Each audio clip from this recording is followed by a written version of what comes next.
Почему собака кашляет? Причин быть может очень-очень много, и не все из них опасные. В этом ролике мы поговорим об основных причинах и когда стоит немедленно бежать к врачу, а когда можно обойтись домашними народными средствами или лекарствами, которые есть в аптеке под рукой у каждого. Добрый день, дорогие друзья! Меня зовут Анна Амельяненко. Я занимаюсь лабрадорами с 2002 года, питомник лабрадоров From Labraland, город Одесса. Итак, поехали!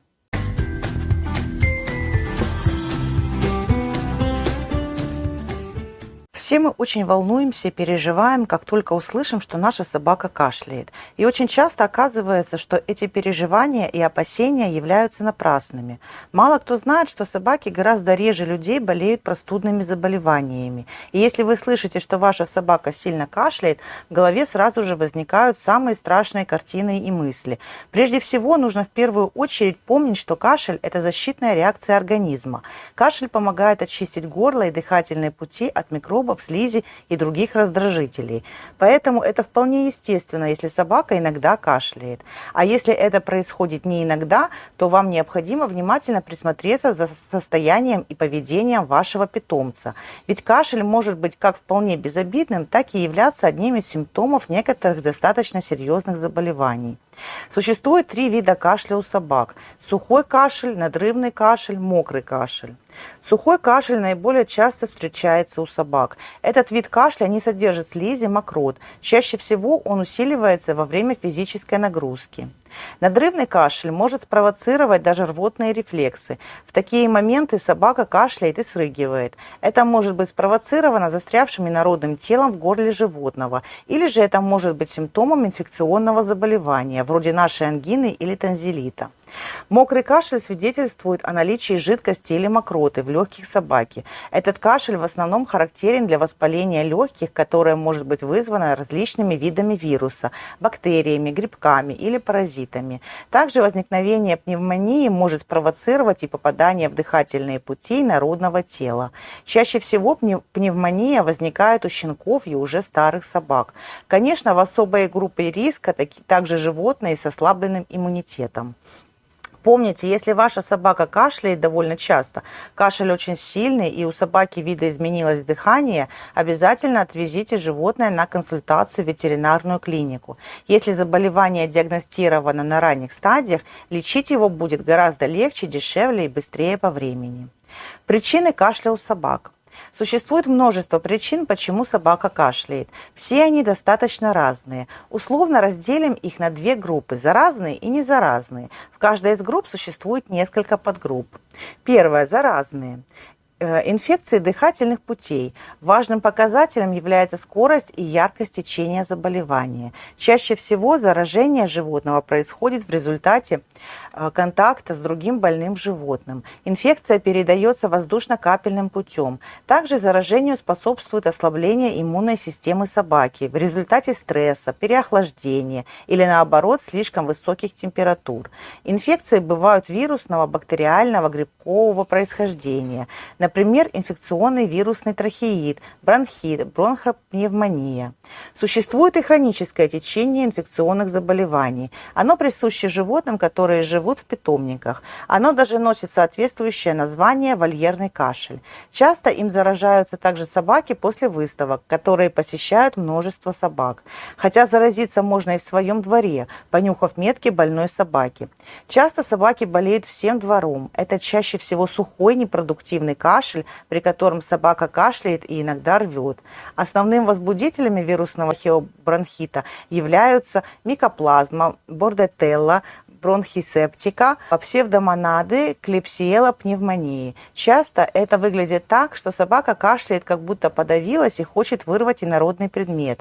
Это яркий симптом инфекционного трахеобронхита, который может быть вызван как одним видом инфекции, так и несколькими вирусами, бактериями и простейшими. Вовремя невылеченный бронхит или трахеобронхит, начавшийся как вирусный, может осложниться бактериальной инфекцией. При этом меняется и характер кашля.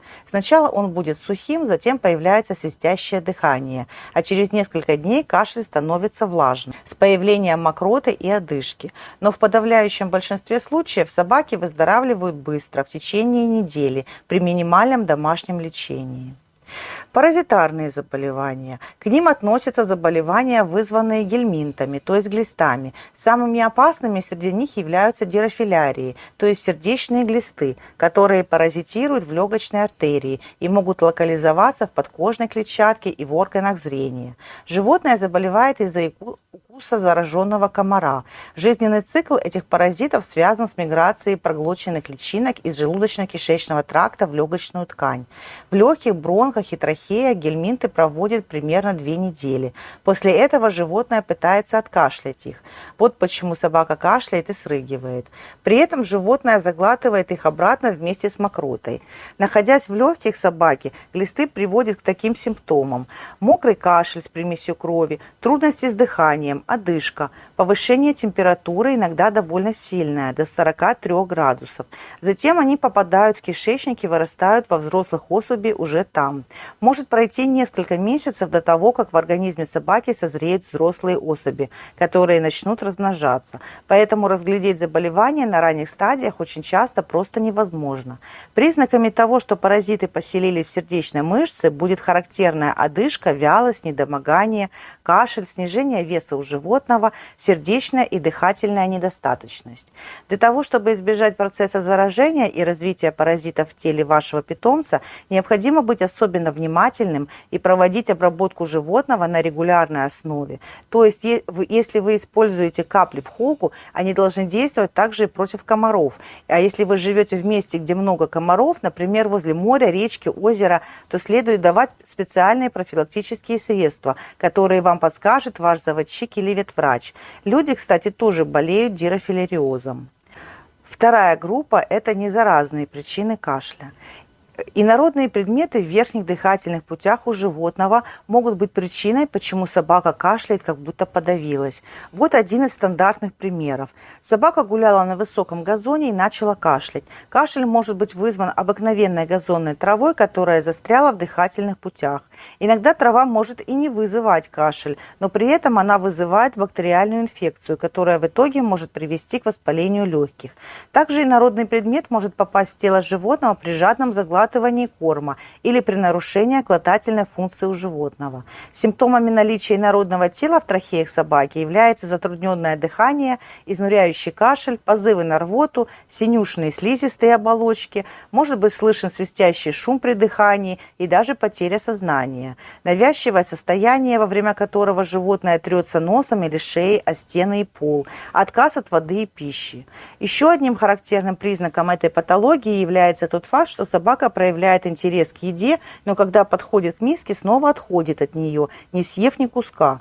При этом собака кашляет и срыгивает белой пеной, а из носовых пазух животного выходят мутноватые пенистые выделения. Если вы наблюдаете подобную картину у своего питомца, вам необходимо срочно обратиться в ветеринарную клинику за экстренной помощью, так как это острое состояние, и если срочно не достать инородное тело, перекрывающее дыхательные пути, это может привести к смерти от удушья. Далее, особенности анатомического строения дыхательных путей, ротоглотки и пищевода собаки. Например, для короткомордых животных характерно так называемое обратное чихание. В основном это свойственно таким породам собак, как английские бульдоги, мопсы, боксеры. Обычно у таких животных постоянный храп, как днем, так и ночью. Может быть одышка, свистящее дыхание, слюни изо рта.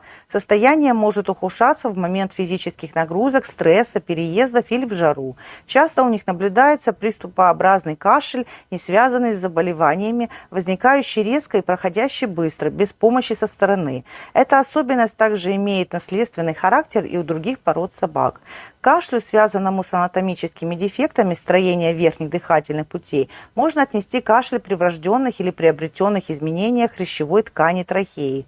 При данной патологии кашель появляется в тот момент, когда мягкая часть трахеи начинает вибрировать из-за потока воздуха. Это заболевание очень часто встречается у карликовых пород собак любого возраста. Такой процесс обычно имеет хронический характер. Еще одна причина незаразного кашля – это избыточный вес. И также иногда собака кашляет после питья. Возможно, собака просто поперхнулась, когда быстро глотала воду и при этом активно дышала, особенно после физической нагрузки или сильного возбуждения на жаре. Возможно, вы поставили животному воду в слишком глубокую или слишком мелкую посуду, и это тоже привело к заглатыванию лишнего воздуха. Однако такой кашель может говорить и о воспалительных процессах в верхних дыхательных путях. Если кашель длится долго и вы заметили изменения в поведении своего питомца, обязательно проконсультируйтесь у ветеринара. Далее, это могут быть опухолевые образования в дыхательных путях и грудной полости. При возникновении новообразований в дыхательной системе появляется кашель, который может иметь острый и хронический характер. Чаще всего это встречается у возрастных животных любых пород. Этому заболеванию также присущи патологические шумы в легких и одышка. Еще один вид кашля – это сердечный кашель. В зрелом и старшем возрасте у собак может появиться кашель в результате такого заболевания, как сердечная недостаточность. Другие признаки включают синеватый цвет языка, потерю аппетита, утомляемость, слабость, снижение выносливости, слишком быстрое или слишком медленное сердцебиение и затрудненное дыхание. Если у вашей собаки диагностировано заболевание сердца, и она кашляет в основном во время отдыха, лежа или ночью, это может быть признаком прогрессирования заболевания. В раннем возрасте у щенков это крайне редкое явление, которое является врожденным дефектом. При возникновении болезней в легких животного накапливается жидкость. Применение лекарственных препаратов сможет поддерживать нормальное качество жизни животного на протяжении нескольких месяцев или даже лет, но лишь в том случае, когда обращение к врачу произошло на ранней стадии. Если кашель сопровождается учащенным и затрудненным дыханием, кровяными выделениями, немедленно обращайтесь в ветеринарную клинику. Еще один вид кашля – это аллергический кашель. К сожалению, достаточно распространенной причиной кашля у животного является аллергическая реакция. Если ваш питомец ослаблен, у него плохой иммунитет, вы проживаете в неблагоприятной экологической обстановке или пользуетесь большим количеством бытовой химии, знаете, у вашей собаки есть большая вероятность появления кашля в результате аллергических процессов. И несмотря на то, что мы привыкли воспринимать аллергию в виде кожных высыпаний, аллергия нередко выражается удушливым сухим кашлем, обильным слезотечением и чиханием, которые усиливаются при воздействии аллергена. Выделения из глаз могут быть прозрачными, иногда желтоватого или зеленоватого цвета. Они склеивают глаза и мешают животному смотреть. А вот выделения из носа чаще всего прозрачные, больше похожи на водичку. Обратите внимание и на десна вашего питомца. Если они нездорового темно-фиолетового или синеватого цвета, это тоже является проявлением аллергической реакции. Иногда при аллергии синеет даже конъюнктива глаз. Может опухнуть и отечь морда животного. В некоторых случаях возможны и кожные высыпания, которые сопровождаются сильным зудом. Список наиболее агрессивных аллергенов возглавляет средства бытовой химии. Достаточно распространенными являются медицинские препараты, табачный дым, домашняя пыль, некоторые растения и пыльца цветов. Особенность аллергического кашля – его хронический и сезонный характер. Например, если это аллергия на растения, то чаще всего ваш питомец будет страдать от кашля в весеннее время и начало лета. Но иногда кашель может быть круглогодичным, так как зависит от постоянного или периодического контакта с аллергеном. В любом случае, если кашель не единичный, а стал повторяющимся или очень сильным, вам нужно проконсультироваться с вашим заводчиком и ветеринаром. После определения причины кашля и адекватного лечения собаки вы вернете своему любимцу радость жизни, бодрость и хорошее настроение. Не болейте.